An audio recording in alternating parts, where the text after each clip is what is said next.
हिंदू पंचांग के अनुसार संतान सप्तमी का व्रत भाद्रपद मास के शुक्ल पक्ष की सप्तमी तिथि को रखा जाता है और आज भाद्रपद मास के शुक्ल पक्ष की सप्तमी तिथि है। अपने सीधे हाथ में फूल या चावल लेकर हम संतान सप्तमी की व्रत कथा सुनेंगे। तो चलिए कथा शुरू करते हैं।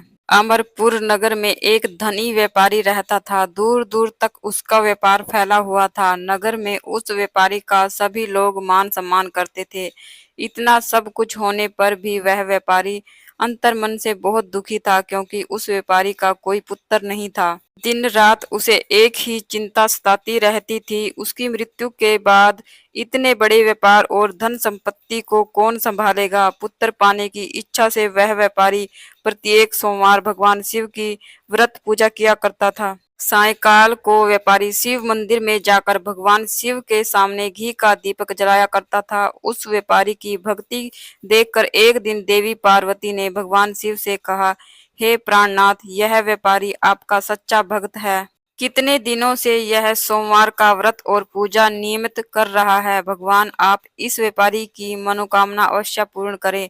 भगवान शिव ने मुस्कुराते हुए कहा, हे पार्वती, इस संसार में सबको उसके कर्म के अनुसार फल की प्राप्ति होती है। प्राणी जैसे कर्म करता है उन्हें वैसा ही फल प्राप्त होता है। इसके बावजूद पार्वती जी नहीं मानी। उन्होंने आग्रह करते हुए कहा, नहीं प्राणनाथ, आपको इस व्यापारी की इच्छा पूरी करनी ही पड़ेगी। यह आपका अनन्य भक्त है। प्रत्येक सोमवार आपका विधिवत व्रत करता है और पूजा अर्चना के बाद आपको भोग लगाकर एक समय भोजन ग्रहण करता है। आपको इसे पुत्र प्राप्ति का वरदान देना ही होगा। पार्वती का इतना आग्रह देखकर भगवान शिव ने कहा, तुम्हारे आग्रह पर मैं इस व्यापारी को पुत्र प्राप्ति का वरदान देता हूँ, लेकिन इसका पुत्र 16 वर्ष से अधिक जीवित नहीं रहेगा। उसी रात भगवान शिव ने स्वप्न में उस व्यापारी को दर्शन देकर उसे पुत्र प्राप्ति का वरदान दिया और उसके पुत्र के 16 वर्ष तक जीवित रहने की बात भी बताई। भगवान के वरदान से व्यापारी को खुशी तो हुई, लेकिन पुत्र की अल्प आयु की चिंता ने उस खुशी को नष्ट कर दिया। व्यापारी पहले की तरह सोमवार का विधिवत व्रत करता रहा। कुछ महीने पश्चात उसके घर में अति सुंदर पुत्र पैदा हुआ। पुत्र जन्म से व्यापारी के घर में खुशियां भर गई। बहुत धूमधाम से पुत्र जन्म का समारोह मनाया गया। व्यापारी को पुत्र जन्म की अधिक खुशी नहीं हुई, क्योंकि उसे पुत्र की अल्प आयु के रहस्य का पता था। यह रहस्य घर में किसी को नहीं पता था। विद्वान ब्राह्मणों ने उस पुत्र का नाम अमर रखा। जब अमर 12 वर्ष का हुआ तो शिक्षा के लिए उसे वाराणसी भेजने का निश्चय हुआ। व्यापारी ने अमर के मामा दीपचंद को बुलवाया और कहा कि अमर को शिक्षा प्राप्त करने के लिए वाराणसी छोड़ आओ। अमर अपने मामा के साथ शिक्षा प्राप्त करने के लिए चल दिया। रास्ते में जहां भी अमर और दीपचंद रात्रि विश्राम के लिए ठहरते, वहीं यज्ञ करवाते और ब्राह्मणों को भोजन कराते थे। लंबी यात्रा के बाद अमर और दीपचंद एक नगर में पहुंचे। उस नगर के राजा की कन्या के विवाह की खुशी में पूरे नगर को सजाया गया था। निश्चित समय पर बारात आ गई, लेकिन वर का पिता अपने बेटे के एक आंख से काने होने के कारण बहुत चिंतित था।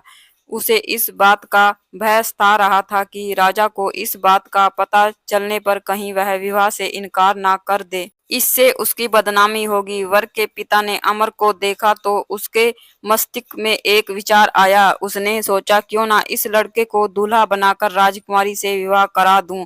विवाह के बाद इसको धन देकर विदा कर दूंगा और राजकुमारी को अपने नगर में ले जाऊंगा। वर के पिता ने इसी संबंध में अमर और दीपचंद से बात की। दीपचंद ने धन मिलने के लालच में वर के पिता की बात स्वीकार कर ली। अमर को दूल्हे के वस्त्र पहनाकर राजकुमारी चंद्रिका से विवाह करा दिया। राजा ने बहुत सा धन देकर राजकुमारी को विदा किया। अमर जब लौट रहा था तो सच नहीं छिपा सका और उसने राजकुमारी की ओढ़नी पर लिख दिया, राजकुमारी चंद्रिका, तुम्हारा विवाह तो मेरे साथ हुआ है। मैं तो वाराणसी में शिक्षा प्राप्त करने जा रहा हूँ। अब तुम्हें जिस नवयुवक की पत्नी बनना पड़ेगा वह एक आंख से काना है। जब राजकुमारी ने अपनी ओढ़नी पर लिखा हुआ पढ़ा तो उसने काने लड़के के साथ जाने से इनकार कर दिया। राजा ने सब बातें जानकर राजकुमारी को महल में रख लिया। उधर अमर अपने मामा दीपचंद के साथ वाराणसी पहुंच गया। अमर ने गुरुकुल में पढ़ना शुरू कर दिया। जब अमर की आयु 16 वर्ष पूरी हुई तो उसने एक यज्ञ किया। यज्ञ की समाप्ति पर ब्राह्मणों को भोजन कराया और खूब अन्न वस्त्र दान किए। रात को अमर अपने शयन कक्ष में सो गया। शिव के वरदान के अनुसार शयन अवस्था में ही अमर के प्राण उड़ गए। सूर्योदय पर मामा अमर को मृत देखकर रोने पीटने लगा। आसपास के लोग भी एकत्र हो गए। मामा के रोने विलाप करने के स्वर स्वीप से गुजरते हुए भगवान शिव और माता पार्वती ने भी सुने।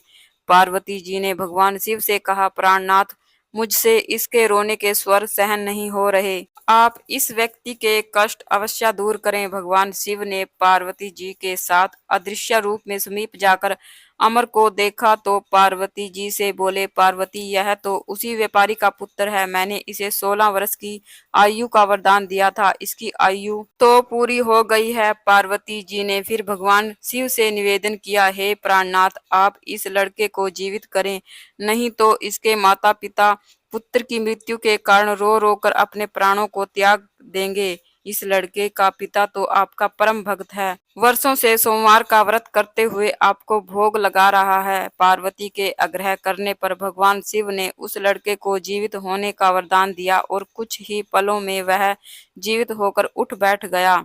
शिक्षा समाप्त करके अमर मामा के साथ अपने नगर की ओर चल दिया। दोनों चलते हुए उसी नगर में पहुंचे जहां अमर का विवाह हुआ था। उस नगर में भी अमर ने यज्ञ का आयोजन किया। समीप से गुजरते हुए नगर के राजा ने यज्ञ का आयोजन देखा तो राजा ने अमर को तुरंत पहचान लिया। यज्ञ समाप्त होने पर राजा अमर और उसके मामा को महल में ले गया और कुछ दिनों उन्होंने महल में रखकर बहुत सा धन वस्त्र देकर राजकुमारी के साथ विदा कर दिया। रास्ते में सुरक्षा के लिए राजा ने बहुत से सैनिकों को भी साथ भेज दिया।